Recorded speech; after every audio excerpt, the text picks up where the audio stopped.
The air in Flagstaff had changed.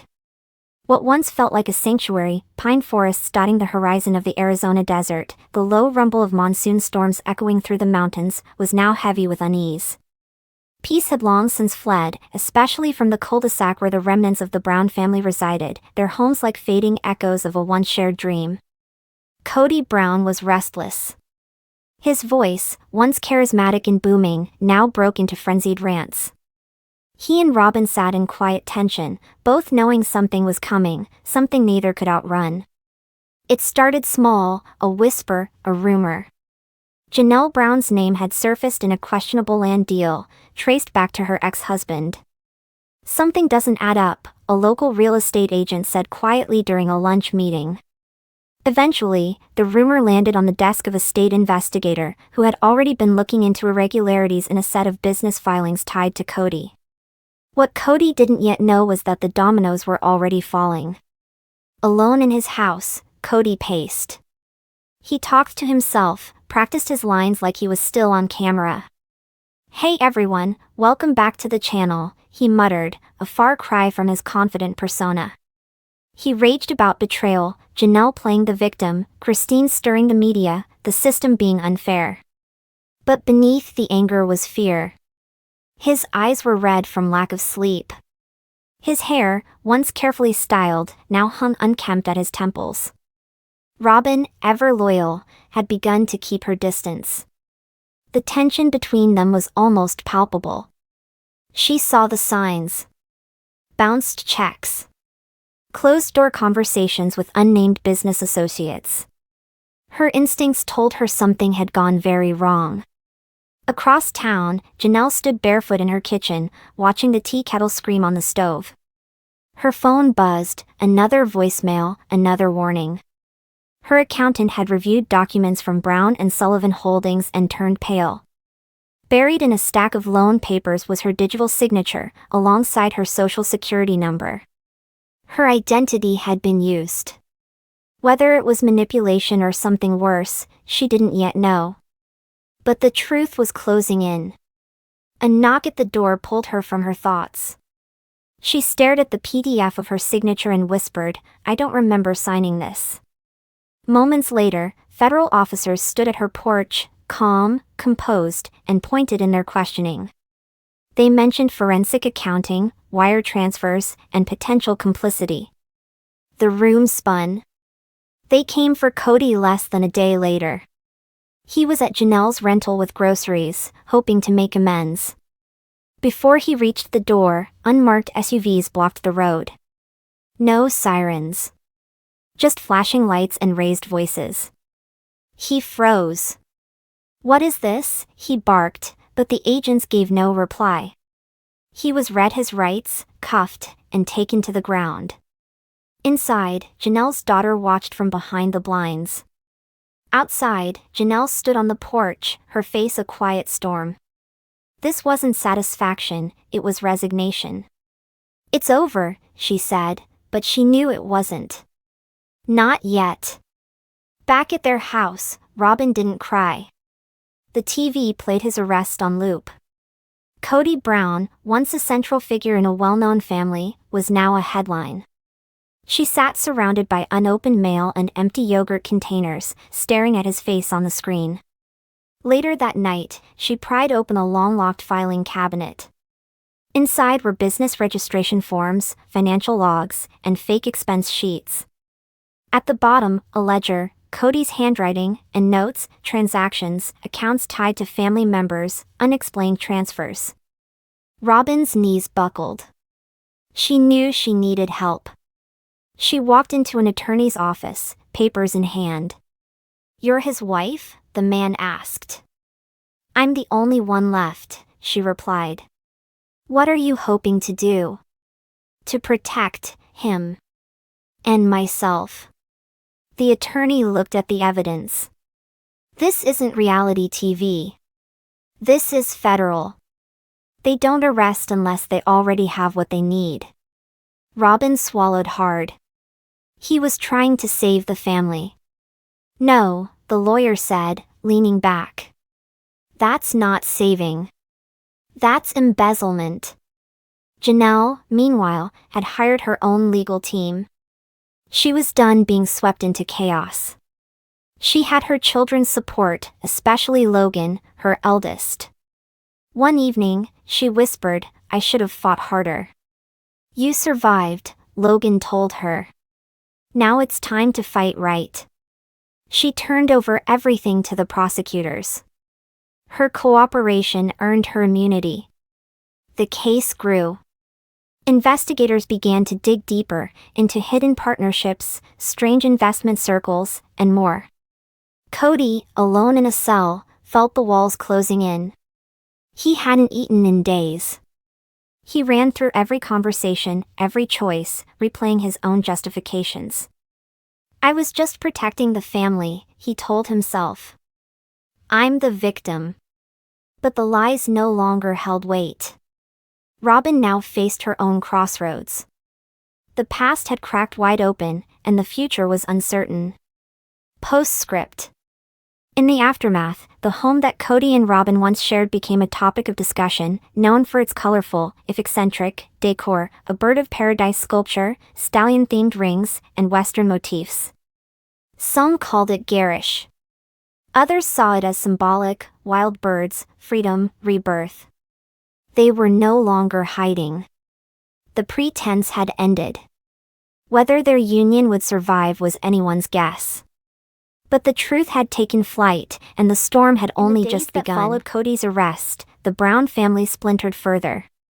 The silence that once bound them had broken into fragments of legal filings, televised commentary, and private reckonings. Christine, far removed from the chaos, watched the news alone. Her new life with David was calm, predictable. And yet, the flash of Kody's mugshot on the screen still caused a ripple in her chest.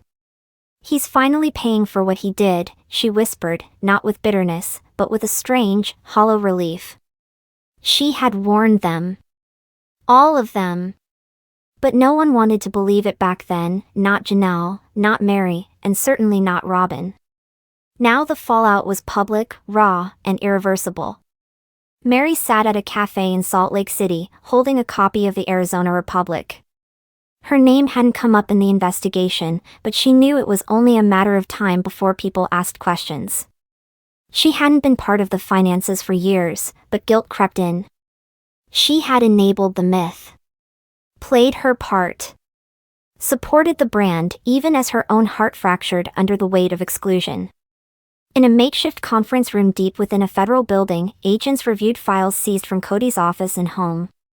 Names were being cross-checked. Business entities traced. One spreadsheet had a column labeled Family Priority, a coded list of who received funds and when. Kody's name was on everything. A prosecutor tapped a photo of him on the whiteboard and circled it. "We've got enough. But we go deeper." They suspected more: deferred payments, hidden accounts, and straw ownerships used to channel funds without triggering alerts. The investigation now had its own task force. Back in Flagstaff, Robyn remained isolated. Neighbors stopped waving. Groceries were now delivered. The house, once filled with kids' laughter and shared dinners, echoed with unanswered questions.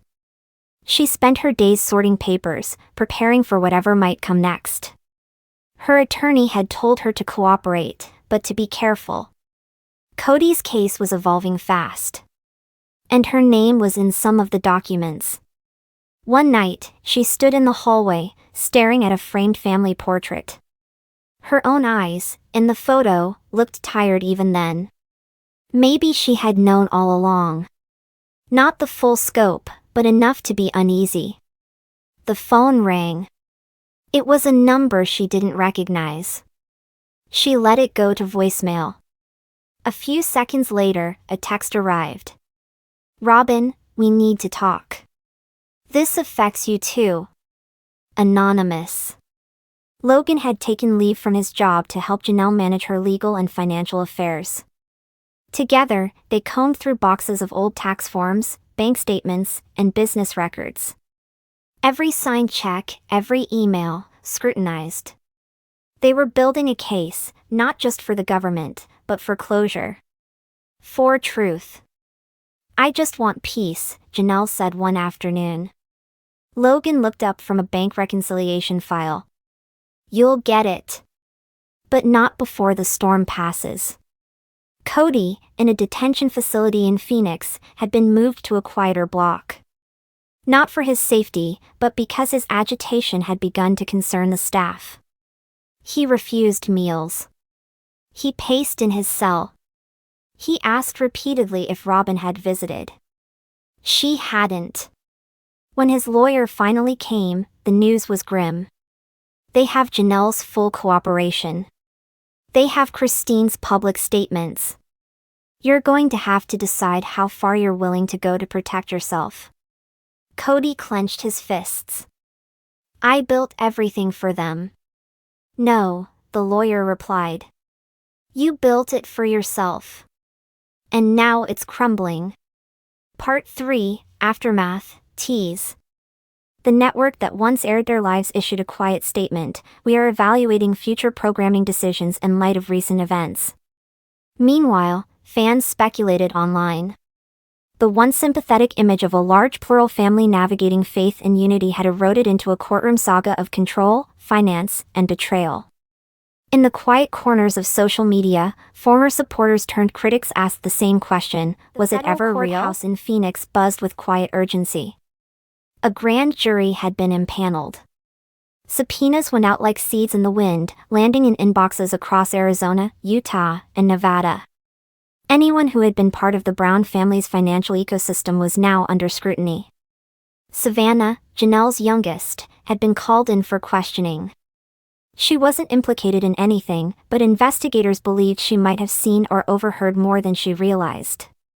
Janelle held her daughter's hand in the waiting room, her jaw tight. "You just answer honestly. You're not in trouble." "I know," Savannah said, staring at the floor. "I just don't want to see Dad like that again." Neither of them did. Robyn, meanwhile, had reached her edge. The camera crews were long gone, but their shadows remained. She hadn't slept in her bedroom in weeks. She took to the couch, surrounded by unopened bills, old-school photos, and the cracked leather-bound family binder Kody once used to organize the mission. She played the voicemail again. The anonymous voice was distorted, but calm. "There's more, Robyn. If you don't come clean, they'll make you the next scapegoat." Her hands shook as she held the phone. She thought of her children, how much they'd sacrificed. How much she had ignored. That night, she sat in the dim hallway of the Flagstaff home and dialed Christine's number. It went to voicemail. She didn't leave a message. What would she even say? Christine, now settled in Utah, received a tip from a former producer. Something was brewing. Someone had reached out about a docuseries, a real one, not curated or sanitized. An exposé. She declined the interview. But she couldn't stop thinking about it. The world had seen the outside of their lives, the matching outfits, the awkward group meetings, the family mission. They hadn't seen the control, the financial dependency, or the emotional toll. Maybe it was time they did. Inside the jail, Kody finally cracked. It was day 12. No charges had yet been officially filed, but the pressure was mounting.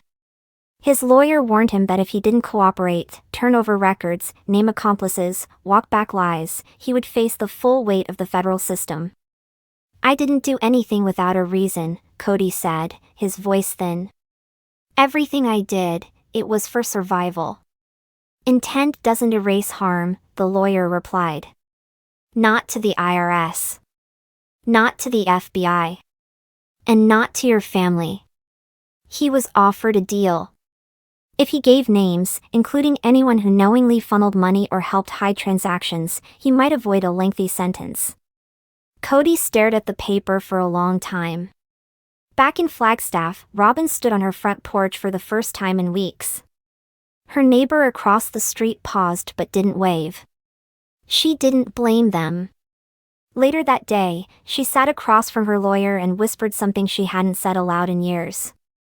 I think I lost myself trying to hold on to someone who was already gone. Logan, Hunter, and Gwendolyn had formed an unofficial alliance of sorts, a coalition of siblings determined to protect the younger ones from being dragged further into scandal. They divided up tasks. One managed paperwork, another fielded media requests, another consoled the kids. "We're not a family anymore," Gwendolyn said one night. "No," Logan corrected her. "We are. But now we have to rebuild it from the rubble." Part 5, What Remains, Tease. As the grand jury moved closer to issuing charges, as Robyn faced the weight of long-ignored choices, and as Kody stared down the reality of federal prison, one thing became clear. The show was over. What came next wouldn't be filmed, curated, or streamed. It would be real. And it would be theirs to face, separately. But maybe, just maybe, truth could be more liberating than the image they had worked so hard to uphold.